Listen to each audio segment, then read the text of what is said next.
So, this is my DIY wardrobe series, and I am going to be making things, mostly clothes, probably.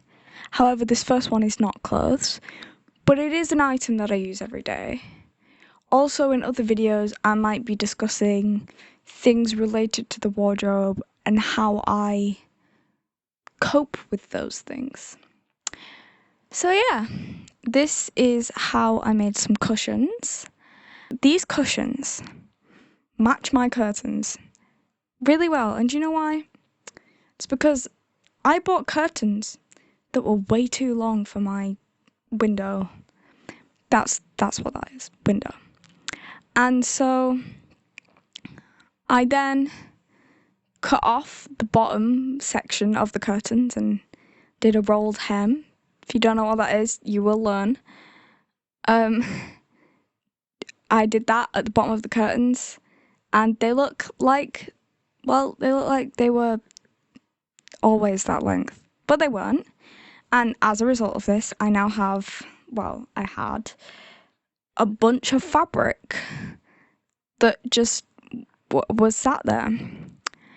I also had some cushions that maybe did not match my room anymore because I did it up. And yeah, I took the fabric and they've now turned it into some cushion covers. Yeah, I'm not making cushions, I did say that. I'm making cushion covers. Yeah. So, here we go onto the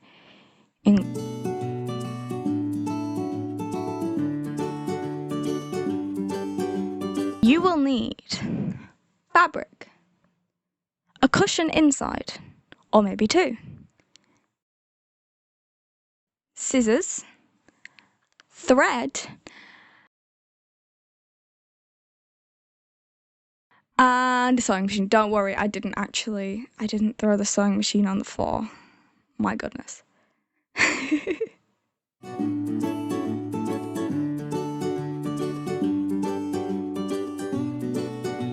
So, step 1, we have to make a pattern. If you don't know what a pattern is, it is, we make, so you know when you make a cube at, when you're 6 or something at school, and you have the net of the cube, and it's all the different sides, and they fold up to make the thing. Well, in sewing, we do the same thing, but we stitch it together rather than using glue, and it's probably a bit more complicated. Yeah, so with sewing we have to do that, and so sometimes if you're making a garment, you will have this pre-prepared and someone else might have made it, and sometimes we just decide to make our own up on the spot. So, in order to do this, and because I wanted it to fit the cushion perfectly, what I did was I measured around the sides of the cushion. Now, my cushions are square, but I checked that, but I didn't measure all 4 sides.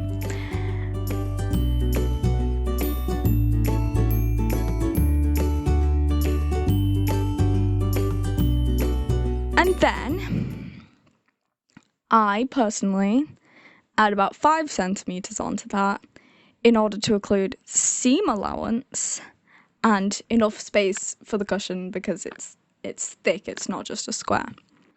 So yeah, I added too much. I would suggest probably, I don't know, they're a bit baggy. They're just there now. They're a bit baggy, so I would suggest maybe adding 3 centimeters onto the original size in order to allow seam allowance. So that's about 1 inch if you are not British or you just prefer imperial measurements. Yeah, so then I drew that out in my lovely washable felt tips. I have some lovely water-based washable felt tips that wash out without even needing soap. You just run it under the water and it's gone. It doesn't wash out of my fingers, but it washes out of fabric great. and I use it on pretty much everything.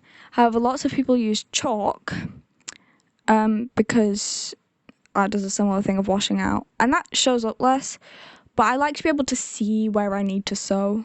So yeah, puns. Okay. So yeah, from that drawn out pattern, including where to stitch versus how much fabric I was going to leave to cut, as you can probably see, I then cut out all the squares. Now, I did 4 squares of fabric because if we think about a cushion, it has kind of 2 sides that are stretched and bulged round. And so I was making a panel for each side of the cushion, and there are 2 cushions. If you're doing 27 cushions, you want 54. Yeah, 54. You want 54 squares of fabric. And if you're doing 1 cushion, you only want 2. And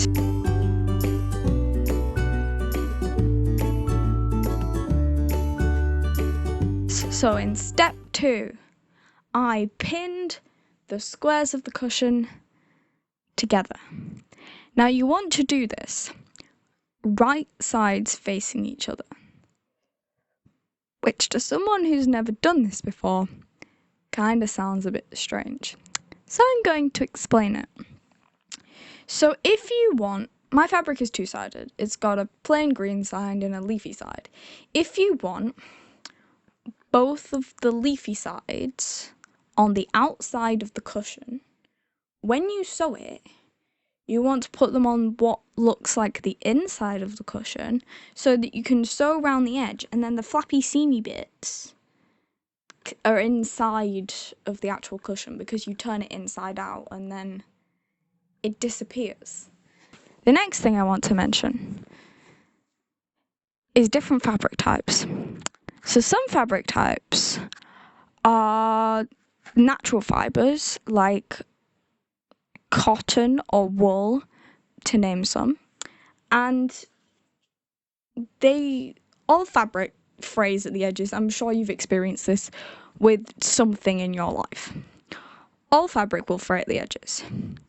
Things like natural fibers that come from plants or animals will do this, and you can't do much about it except cut it fresh every time that you need to cut it, that you need an edge basically, and make a hem at the end. However, my fabric is synthetic, which means it's man-made and it has plastic in it. And a fun thing about plastic is if you heat it up, it melts.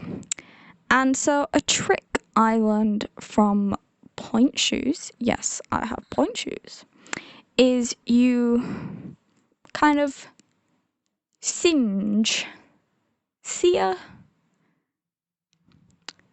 burn, but it's not burn. It's like you kind of melt just the edge of the fabric and it closes it up and stops it fraying, which is really, really useful for any plastic fabric. This one is a plastic fabric. I made the mistake of doing the melting and the singeing and the closing up of the edges at the end. If you want to make your life much, much easier, do this at the beginning. Once you have cut it, singe the ends, melt them, close them up. Make it so that it's not going to fray while you're sewing it, because it's the worst thing, especially when we get onto the zips. More on that in a minute. Once you've pinned it, right sides together, you sew along 3 of the edges. 3 of the edges. Make sure as well you only pin 2 of the cushion pieces together, don't pin all 4. Gosh, imagine. Yeah, so you sew around 3 of the edges, as you can see here. I found a lot of this because, well, it's 6 edges if you're doing 2 cushions. Yeah. So yeah, you sew around 3 of the edges and leave the 4th edge open so that you can do things. I guess here, that way, is a montage of various sewing.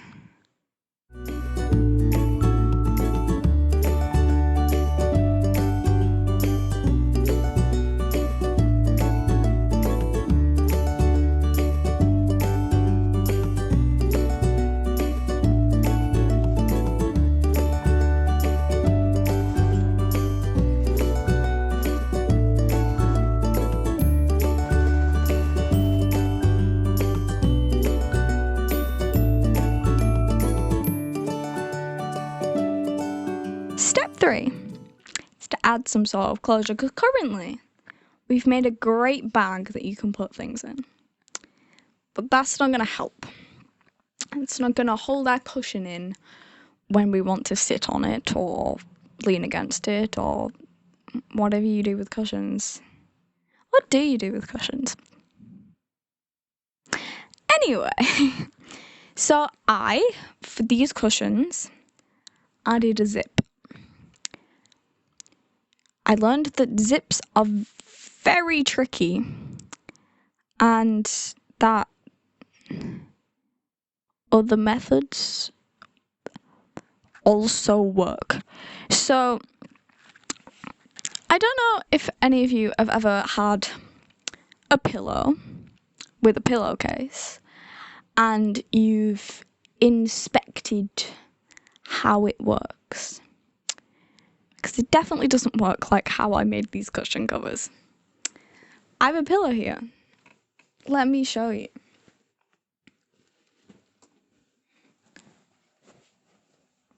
So, on a pillow, this bit of fabric tucks underneath this other bit of fabric. Can you hear me? This bit of fabric tucks underneath the other bit of fabric, and it stays closed mostly. I mean, sometimes it falls open. This one isn't a very good example. And my grandma very, very kindly made this cushion for me. This one. It's lovely. And it uses the same principle.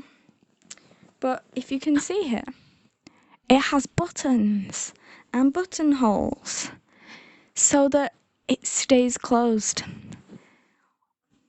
All these things are much better ideas than using zips. Zips are so faffy. If you know how to sew a buttonhole, which I will probably mention in a future episode, if you know how to sew a buttonhole and sew on a button, this is just so much easier. It uses a little bit more fabric, and it's slightly more complicated when you're making a pattern. But my goodness, if you're starting from scratch and you know how to do this, just do it and don't do what I say. Because I'm still experimenting and yeah. Okay, so what I did was I added a zip. Zips are confusing and complicated.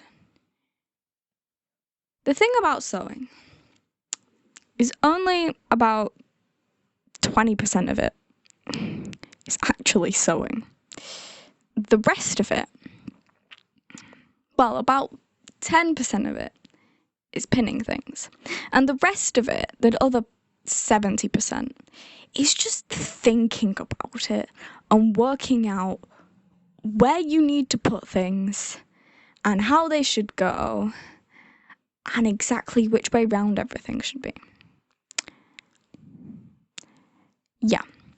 So, you probably can't see this in my clips that I'm going to show you because I didn't record that. It was confusing and complicated.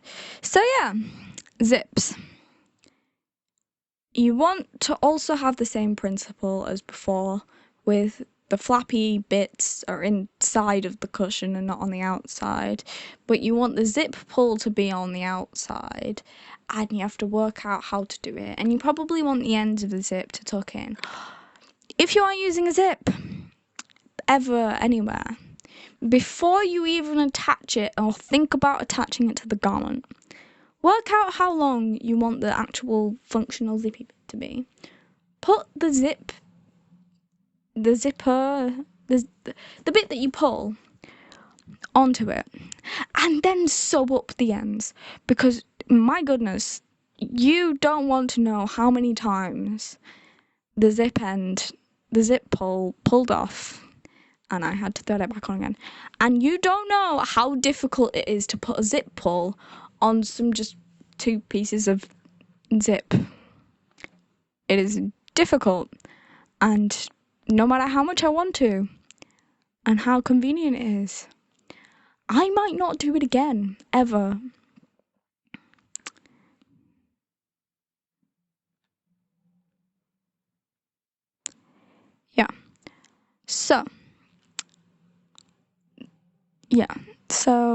Make sure your zip pulls on the outside. Use the same principle. And also maybe you might want to have more of the zip inside than outside, just to make sure it's hidden, because it's not really hidden on mine. Yeah, so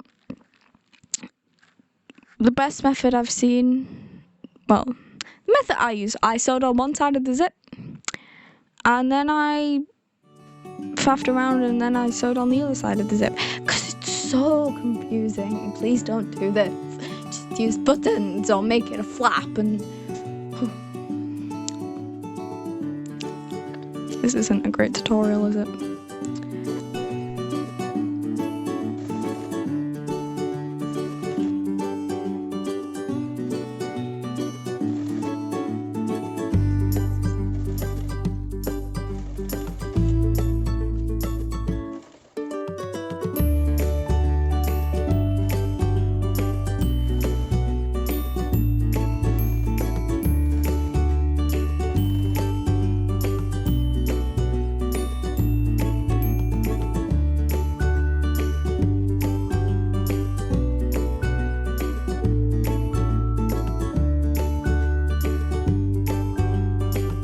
So in step 4, best bit, you have sewed the 2 pattern pieces together. You have added the zip.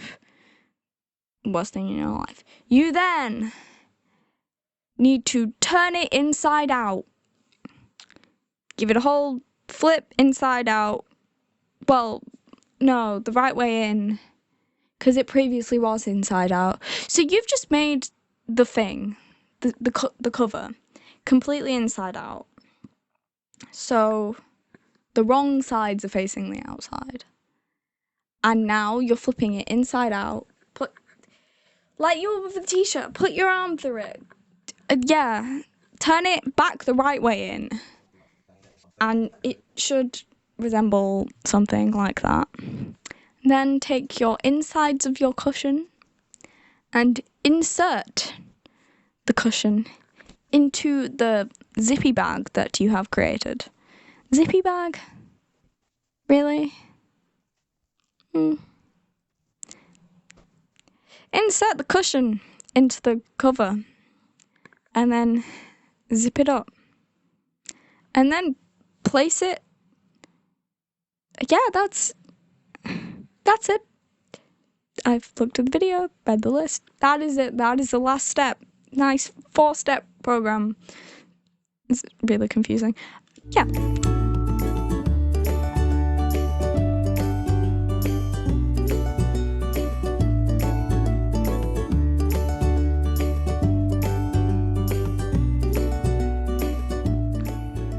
Now you have a cushion. You can put this cushion on your bed like I do.